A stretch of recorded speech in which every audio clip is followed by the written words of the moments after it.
네, 경제 현안을 좀 쉽게 풀어보겠습니다. 경제 읽기 시작합니다. 오늘도 다양한 경제 이슈들 권혁중 경제평론가와 함께 살펴보겠습니다. 어서 오십시오. 안녕하세요. 네, 안녕하십니까. 내용이 조금 어려울 수가 있습니다. 네. 쉬운 설명을 부탁드려요. 네네. 예.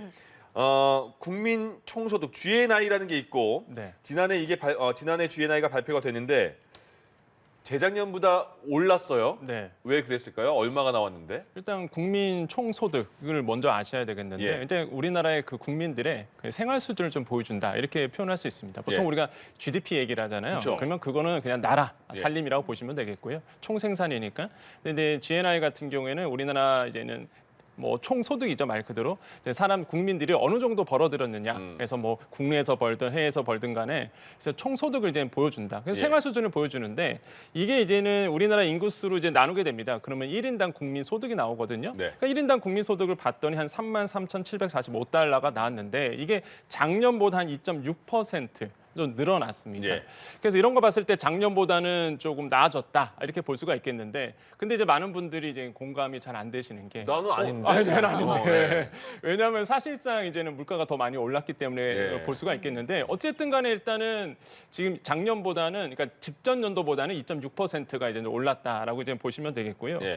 실제 그러한 이유를 본다 그러면 이제 명목 GDP가 이제 올랐던 부분이 있습니다. 그러니까 우리가 보통 총 소득을 계산했을 때 GDP에서 이제 해외에서 벌어든 것까지 계산하거든요. 그렇게 되니까 당연히 명목 GDP가 오르다 보니까 자연스럽게 이제는 국민 총생산도 소득도 이제 오르게 될 수밖에 없는 구조로 가고요. 예. 그다음에 또 하나가 이제 원달러 환율이 좀 안정이 되면서 그러면서 사실상 우리나라의 총소득이 조금 늘어났다 이렇게 생각을 해보시면 되겠습니다.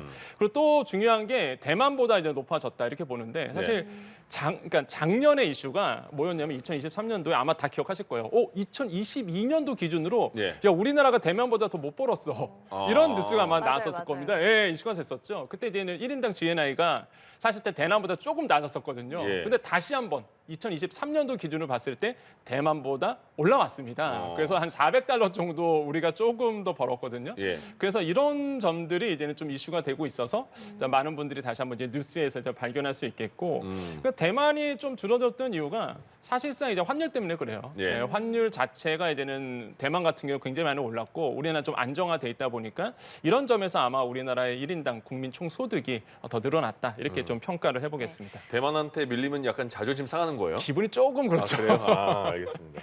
네, 한편 이 지난해 연간 GDP 성장률, GDP가 이제 나라 살림이라고 말씀해 주셨는데 이게 잠정치가 1.4%로 집계가 됐거든요. 네. 3년 만에 가장 낮은 수준이에요. 왜 이렇게 저조했을까요? 일단 작년 기억나실 겁니다. 수출이 잘 안 됐고요. 네. 그다음에 수출이 안 되다 보니까 사실상 돈을 벌어야 되는데 못 벌잖아요. 그러니까 내수도 안 되고요. 그다음에 또 투자도 안 됩니다. 예. 그러니까 사실상 뭐 수출 안 되고 소비 안 되고 투자도 안 되다 보니까 뭐 GDP가 잘 나올 수가 없는 구조로 갔고 사실상 굉장히 어려웠었어요 작년에는. 그래서 이런 부분들이 이제 수치로 이제 확인이 됐다라고 보시면 되겠고 특히 이제 제조업 같은 경우가 이제 성장률이 1.2%가 나왔고 서비스업이 0.8% 정도 성장을 했는데 저는 굉장히 좀 안타까웠던 게 사실상 저는 이제는 내수가 안 됐다라는 부분. 그러니까 서비스업 지수들이 굉장히 좀 낮아졌다는 부분이 굉장히 좀 안타깝게 느껴졌거든요. 예. 근데 올해는 좀 다를 것으로 좀 생각을 해봅니다. 일단 내수가 다시 한번 조금 늘어날 기미는 좀 보이고 있고. 돈 좀 쓸 것이다. 네, 그다음에 무엇보다 수출이 예. 사실상 작년보다는 좀 많이 개선될 것으로 지금 보고 있거든요. 특히 그 중심은 역시나 이제 반도체 때문에 그렇죠. 예. 그래서 반도체에 대한 업황이 좋아지고 있다 보니까 저는 거기에 좀 희망을 걸고 있다. 그래서 민간 소비와 투자가 늘어나야 됩니다. 이번 연도는. 근데 그게 다행히 좀 전 늘어날 것으로 보고 있거든요. 예. 수출 때문에. 그래서 이런 부분들이 복합적으로 하면서 올해는 조금 더 나아지지 않을까. 이렇게 좀 조심스럽게 좀 예상을 해보겠습니다. 보통 한국은행이 올해 경제 성장률을 전망하잖아요. 그 전망치가 나오잖아요. 네. 근데 여기 보니까 한국은행은 2.1%로 전망을 했고 정부는 2.2%로 전망했다. 네. 0.1%포인트 차이거든요. 네. 이것도 되게 그 경제 쪽에서 큰 건가요?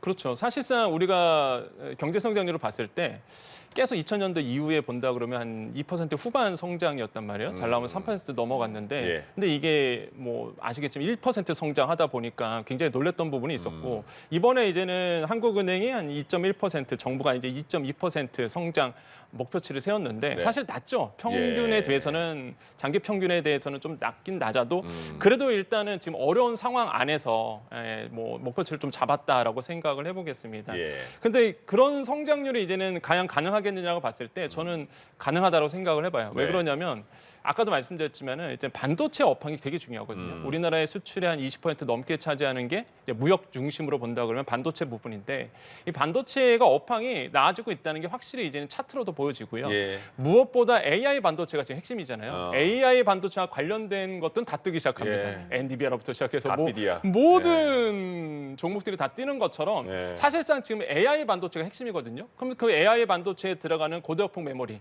이거는 우리나라의 시장 점유율이 거의 절반 이상이 넘어가요. 그러니까 삼성전자, SK하이닉스가 거의 시장 점유율이 절반 이상이다 보니까 자연스럽게 이제는 AI 반도체가 업황이 좋아지면서 우리나라의 디램 반도체의 수출, 뭐 낸드 플래스도 마찬가지고 다 좋아질 것은 보고 있고 이미 예. 차트에서도 확인이 되고 있어서 정부가 그래서 이번에 좀 자신감을 갖고 있는 게 이런 어떤 반도체 업황 개선 이런 것들에 대해서 이제는 얘기를 하고 있다.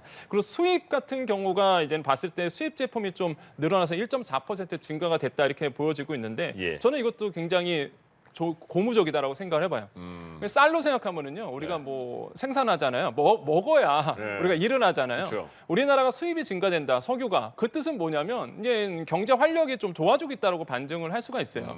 다만 이제 우리가 이제는 수입도 늘어나면서 생산도 늘어나야 되겠죠. 그러다 보니까 효율성이 중요하겠지만 어쨌든 간에 수입이 증가되고 있다, 석유 수입이 증가되고 있다는 거는 산업이 좀 활력을 찾아가고 있지 않나. 저는 그렇게 많이 생각하거든요. 보니까 석유를 수입한다. 그렇죠. 예.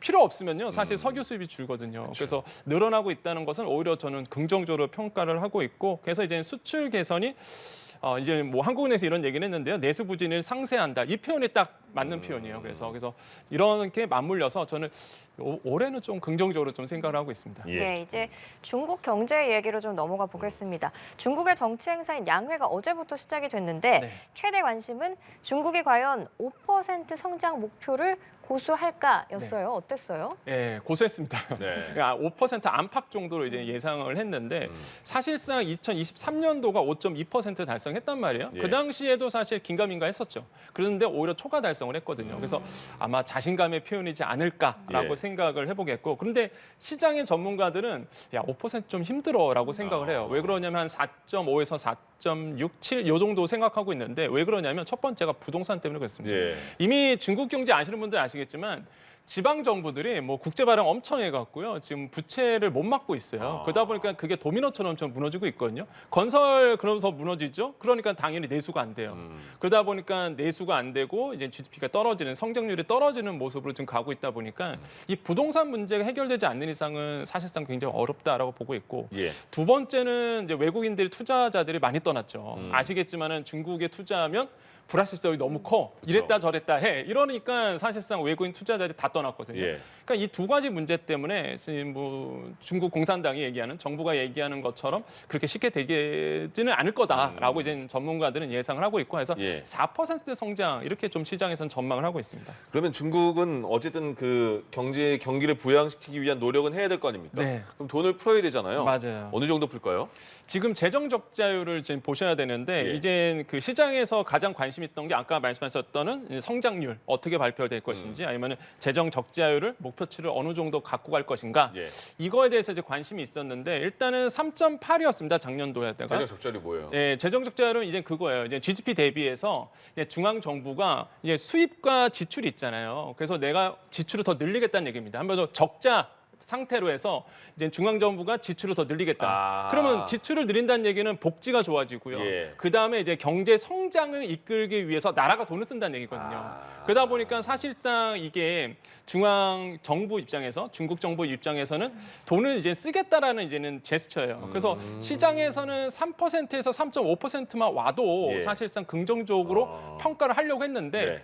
지금 재정 적자율은 물론 줄긴 줄었습니다. 예. 재정 적자율을 3.8에서 3%로 했기 때문에 돈을 좀 덜 쓸 거야라고 인식을 하겠지만 그래도 이제 3% 시장에 예상했던 대로 나왔기 때문에 중국 정부가 그러면 이제는 지출을 더 늘릴 거다라고 이제 판단하는 거죠. 예. 그렇게 되면 이제 경제 성장을 이끌겠다라는 이런 어떤 제스처로 보이거든요. 예. 그렇기 때문에 뭐 시장에서는 뭐 이 부분에 대해서 좀 우호적으로 좀 생각을 하고 있고 그만큼 이제 중국 정부는 이제는 경제 성장률을 이끌기 위해서 사활을 걸었다. 이렇게 좀 평가를 해볼 수 있겠습니다. 네, 또 눈에 띄는 점이 국방비 지출을 이렇게 경기가 안 좋은데도 네. 전년 대비 7.2%는 늘리겠다고 했거든요. 그러니까 뭐 군비 확대에 중점을 두겠다 네. 이런 거죠. 충분히 느껴지죠. 예, 이미 예상을 했었고요. 시장에서는 아무래도 이제 미국과의 패권 경쟁에서 밀렸단 말이에요. 지금 그러다 보니까 이제는 군비 군축에서 사실상 이것까지 밀리면 안 되려다 보니까 GDP 대비해서 이제는 군비에 대한 예산에 대한 부분을 굉장히 많이 늘렸다 이렇게 보시면 되겠고 이런 부분들이 이제 중국 정부가 어떤 방향으로 흘러가겠다라는 것을 이제 목격할 수가 있겠고요. 예. 그다음에 이제 중국 정부가 이제 부양책을 이번에 내놨는데 거기에는 이제 배터리 네. 산업이 핵심이다라고 봐요. 그래서 지금 아시겠지만 우리나라의 전기버스 광화문에도 많이 돌아다니거든요. 중국 버스가 50% 이상을 차지합니다. 그래요? 대부분이 한국 차로 알고 계세요. 그래요? 안타깝게도. 예, 근데 대부분이 지금 전기버스는 네. 중국산이 중국 버스가 50% 넘어가요. 시장 점유율이 우리나라에서. 그러니까 비아디라든지 이런 예. 회사들이 되게 많이 돌아다니거든요. 그래서 이런 점들을 봤을 때 무섭게 지금 우리나라의 전기차 시장을 뺏어가고 있거든요. 그러니까 이런 점들을 봤을 때 중국 정부가 자신감을 갖고 있는 게 배터리, 예. 네, 전기차 이런 쪽에서 아마 더더욱이 공격적인 어떤 투자가 이루어지지 않을까 이렇게 생각을 하고 있습니다. 네, 예, 알겠습니다. 알겠습니다. 오늘 경제일기 권혁중 경제평론가와 함께했습니다. 고맙습니다. 고맙습니다. 네, 감사합니다.